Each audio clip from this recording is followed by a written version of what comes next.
Have you ever thought about moving closer to Washington, D.C.? This could seem like a good idea because of the high number of government jobs and contractor jobs that are available in the area. Or maybe you're just attracted to the history of the area. But can you afford it? Let's talk about it. When you live around the D.C. area, it is called the DMV. This stands for D.C., Maryland, and Virginia. At first I had this confused with the Department of Motor Vehicles, but everyone around here understands that the DMV means the DC area. First, let's take a look at Virginia, starting with the housing market, both buying and renting. If you want to move to Virginia to get closer to Washington, D.C., then there are 4 counties that you'll probably consider. The first one is Arlington County, which is the closest to D.C. But look at the average house price. It's insanely high. The second is Loudoun County, where there are a ton of wineries. This is also known as the richest county in Virginia. The third is Fairfax County. 11 Fortune 500 companies reside here, and it is known for being great for schools. The fourth is Prince William County. It's not as populated as Fairfax, but a little farther out and a little cheaper. So what type of salary would you need to be earning in order to realistically live in one of these areas? As a general rule, you shouldn't spend more than 33% of your monthly gross income on housing. So I crunched the numbers together to get a rough idea on what type of salary you would need. As you can see, the numbers are between $57,000 a year all the way up to $214,000 a year, depending on what you are looking for. Now let's take a look at Maryland. If you want to move to Maryland to get closer to Washington, D.C., there are probably 3 main counties that you'll be focused on. First is Montgomery County, which looks like it's the most expensive county in Maryland that's close to D.C.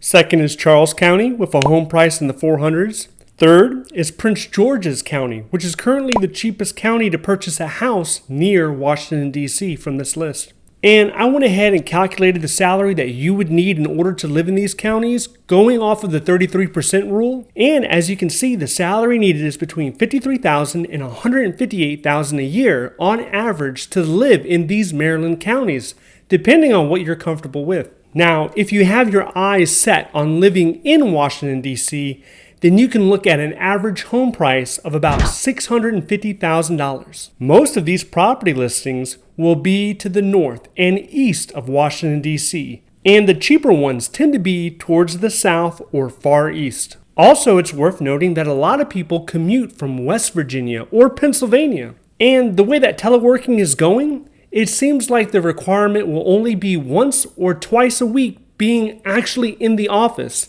The rest of the time, a lot of federal employees will be able to telework from home. In fact, there are some employees in Washington, D.C.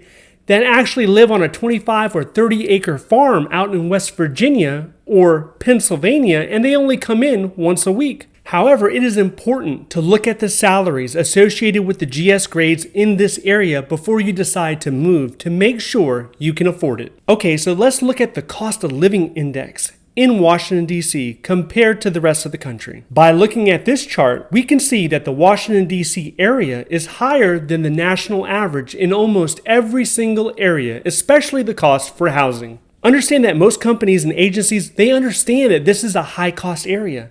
And as a result, you will find salaries that are higher in this area. For example, if you look at the government employee pay scale, there is a 31.5% increase to all federal employee salaries when you live in the DMV. Now, there are some people, like I mentioned earlier, that live far away, so they're able to command that high salary, but they're taking advantage of low-cost living in rural areas in Pennsylvania or rural areas in West Virginia. But in return, what they have to deal with are those long commutes and that horrible traffic. Speaking of traffic, you will find some of the worst traffic in the country around the Washington, D.C. area. Depending on what time you leave your house, you could be stuck in traffic for hours. And this is soul-crushing traffic. And it's not just the traffic that's eating away at your gas, and we all know how much gas costs right now, but it's also the tolls. You will have to pay tolls on a lot of these roads. And these tolls can dramatically increase in price, especially during rush hour. But you can avoid a lot of this by taking the train, which is called the Metro. You can also look into the VRE, which is the Virginia Rail Express train.